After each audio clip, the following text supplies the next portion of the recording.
ఇక రేవంత్ రెడ్డి గారికి చంద్రబాబు నాయుడుకి చాలా మద్దతు తెలిపేటువంటి ఆంధ్రజ్యోతిలో వాళ్ళ రాసినటువంటి దాంట్లో ఒకటి రెండు విషయాలు రాస్తూ చాలా స్పష్టంగా కాంగ్రెస్ పార్టీకి ముఖ్యమంత్రి రేవంత్ రెడ్డి పట్ల ప్రభుత్వం ఏర్పడినటువంటి కొత్తలో ముఖ్యమంత్రి రేవంత్ రెడ్డి పట్ల ప్రజల్లో సదభిప్రాయం ఉండేది.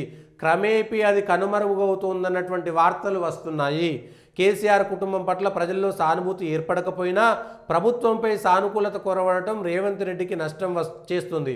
ఇటీవలి కాలంలో ముఖ్యమంత్రి పనితీరుపై కొన్ని వర్గాల ప్రజలు పెదవిరుస్తున్నారు. ప్రభుత్వం ఏర్పడి ఏడాది అవుతున్నందున రేవంత్ రెడ్డితో పాటు కాంగ్రెస్ ముఖ్య నాయకులు పరిస్థితులను సమీక్షించుకోవాల్సినటువంటి అవసరం ఉంది. తప్పులను సరిదిద్దుకోవడానికి ఇదే సరైన తరుణం. ఇక ఆంధ్రప్రదేశ్ విషయానికి వద్దాం. తెలంగాణ రాజకీయాలకు సంబంధించినటువంటి దాంట్లో ఇటు కాంగ్రెస్ పార్టీ ఇటు టీఆర్ఎస్ పార్టీ కక్షపూరితంగా వ్యవహరిస్తున్నాయి. అవి రాజకీయ వైరం కాస్త వ్యక్తిగత వైరం అయిపోయినాయి. రేవంత్ రెడ్డి ఎప్పుడు కేటీఆర్ని అరెస్ట్ చేస్తాడు. కేటీఆర్ ఎందుకంటే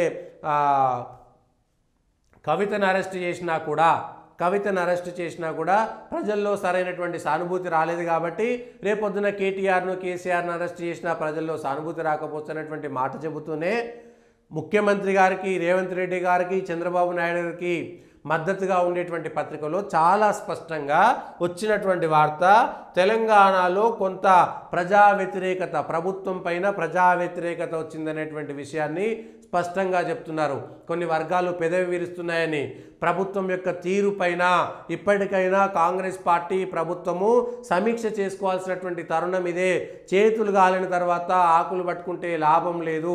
ఎక్కడ గండి పడుతున్నది, ఎక్కడ తప్పు జరుగుతున్నది, ఎక్కడ ప్రజల్లో వ్యతిరేకత వస్తున్నది, దీనిపైన స్పష్టమైనటువంటి సమీక్ష చేసుకోలేకపోతే కాంగ్రెస్ పార్టీ స్పష్టంగా తగిన మూల్యం చెల్లించుకోవాల్సి వస్తుంది. ఇంకా అయిపోయింది. ఇప్పటికో రేపటికో జరుగుతుందనేటువంటిది కాదు.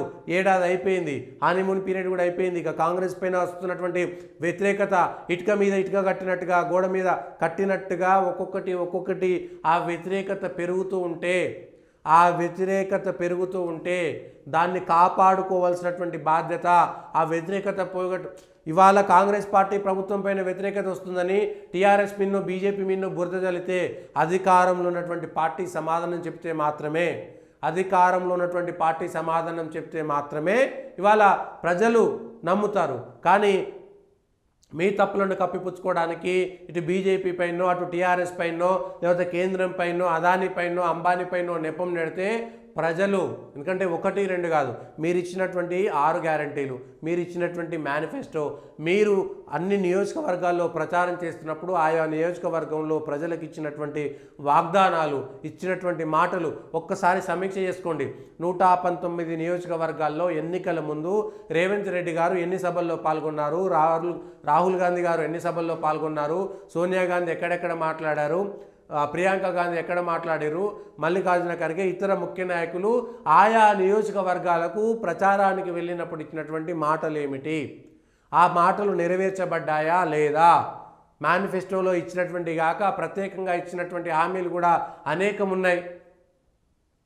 వివిధ వర్గాలకు మీరు ఇచ్చినటువంటిది బీసీలకు, ఎస్సీలకు, ఎస్టీలకు, ఓసీలకు, మహిళలకు, వికలాంగులకు, రైతులకు, విద్యార్థులకు ఇట్లా అనేకమైనటువంటి వర్గాలకు మీరు ఇచ్చినటువంటి వాగ్దానాలు, మీరు ఇచ్చినటువంటి మాటలు, మీరు మేనిఫెస్టోలో పెట్టినటువంటి మాటలు, ఈ విషయాలను కూడా అర్థం చేసుకోవాలి.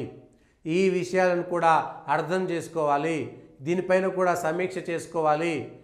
ప్రజల్లో మీ ప్రభుత్వము ఏకతాటిపైన నడుస్తలేదు, మీ కాంగ్రెస్ పార్టీ ఏకతాటిపైన లేదు. మంత్రులు, ముఖ్యమంత్రి, ఎమ్మెల్యేలు తలొక్క మాట మాట్లాడి అంతా గందరగోళం చేస్తున్నారు. ఆ గందరగోళాన్ని ఎవరు ఆపాలే? దానికో పద్ధతి. ఒకే తాటిపైన కాలువలో నీళ్లు వాడుతున్నట్టుగా అందరూ ఒకే తాటిపైన లేకపోతే గనక రేపు పొద్దుగాల నష్టపోయేటువంటి అవకాశం ఉన్నది. ఇది